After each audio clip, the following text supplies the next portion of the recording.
So I can wait until I'm 60 years old or 70 and my parents pass away, and hopefully if they have real estate, they give me some of these, which is very depressing and also an outcome that you don't really wish and no one wishes.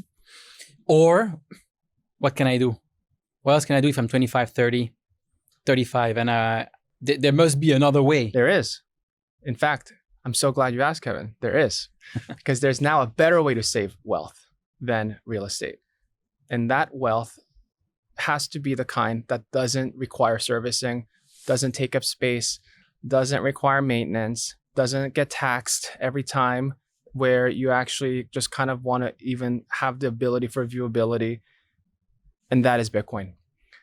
The reason why Bitcoin to me is so paramount and important for the preservation of wealth being the vector is because it will directly alleviate this pressure point for real estate. In other words, the person who is buying a $40 million penthouse in 157 here in New York because they want it to be a store of wealth, because they need to move $50 million, and historically they didn't know how to move $50 million easily, can now just buy Bitcoin. And it is much better because you don't need to pay taxes on it in the construct of it there being like an annual servicing. You don't also need to worry about like eminent domain, right? Technically, all of these things exist on American property where it could be seized one day if they thought you were someone who should be on a list. You don't have to worry about these things. And that means that money will no longer come to real estate. If that money no longer comes to real estate, there's a demand curve reset in which home prices will probably come down.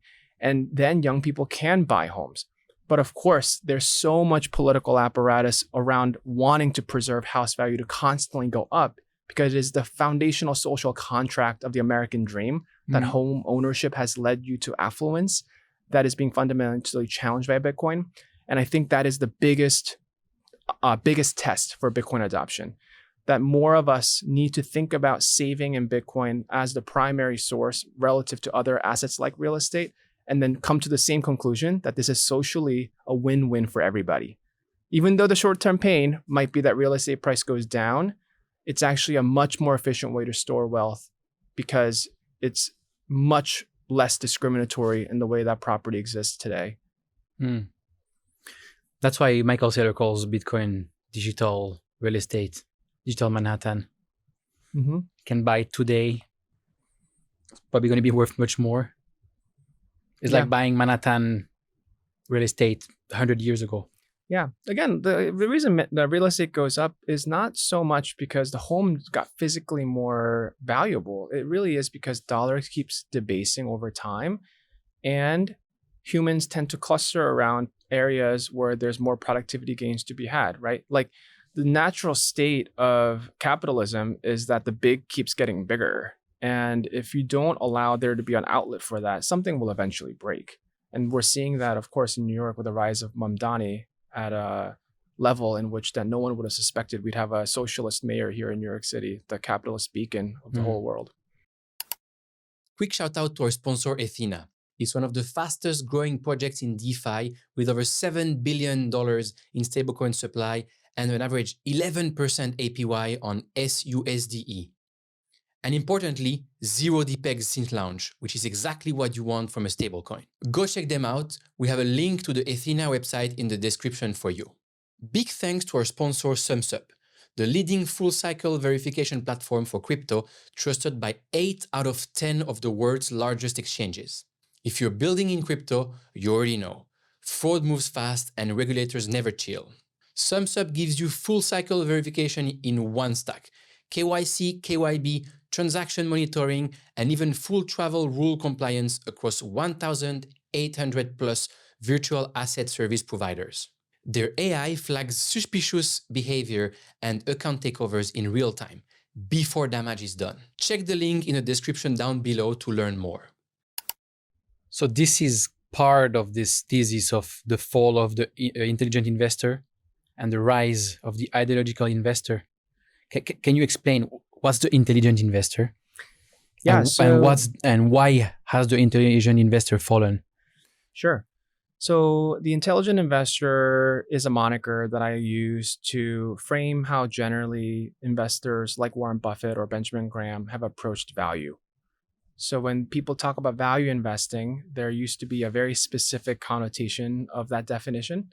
So it would be like stocks that are cheap relative to its cash flow earnings power, or trading at multiples that are lower than otherwise the growth momentum stocks might trade for, dividends over reinvesting profits for growth, things like that, right? There's a concept of value in value stock.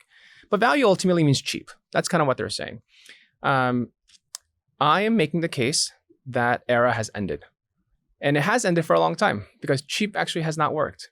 If you look at kind of all the greatest performers in the world today, as I've mentioned about the penthouse units that are the ones that are doing better, it's actually not cheap that is doing well. It is the thing in which there's scarcity for and how people think about there being additional value beyond that construct. And that is, to me, what I then transition into the idea of the ideological investor.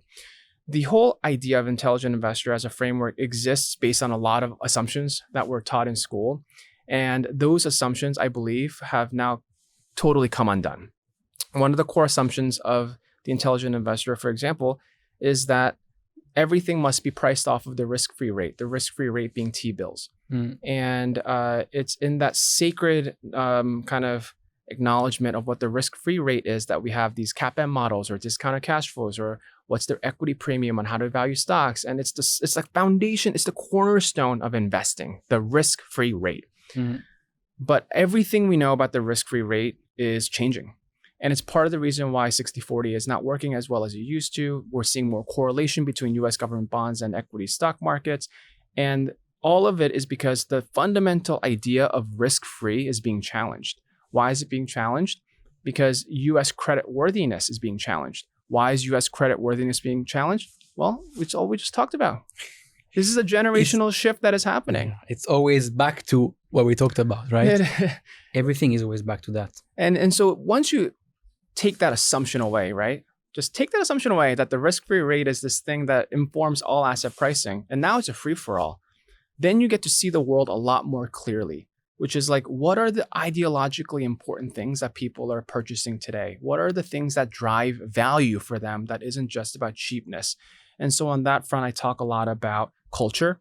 I talk about the role of AI and how AI is affecting people's ideology around investing, and geopolitics as well, because it's very hard to invest in something cheap if you felt that there was no bid for it, the way that the government in the US at least now has stepped in to buy a variety of different stocks on their own balance sheet.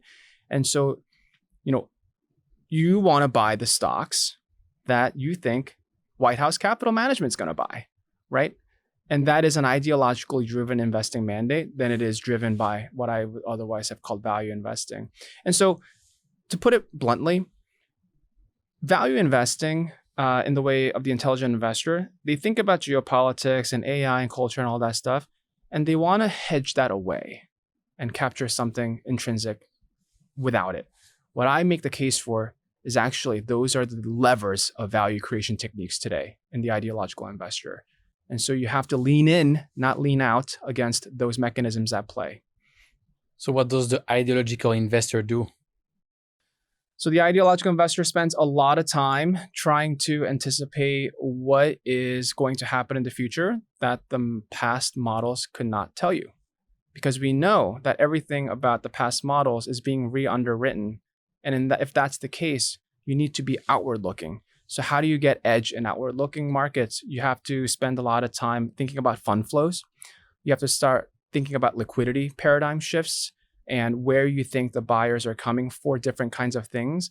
You also have to start thinking about the kinds of manipulation that can happen to assets and how to prevent yourself from being caught in that asset manipulation. And so you have to devise an investing framework where you can opt out of some of those dynamics at play with ways that people have not conventionally spoken to you about before. So to put it in an example, imagine you're talking to a mom here. Yeah. Like to simplify everything, because this sounds like a CIO job, right? But most people are not CIOs, they have normal jobs. My mom is very good at this. And I bet your mom is too. And I'll tell you how moms do it. Tell me. Moms, of all people, really know what valuable things are. They know. And they know it's not like just Apple stocks in their brokerage account. They know the most valuable things can sometimes exist in the physical realm. It could be their one-of-a-kind jewelry.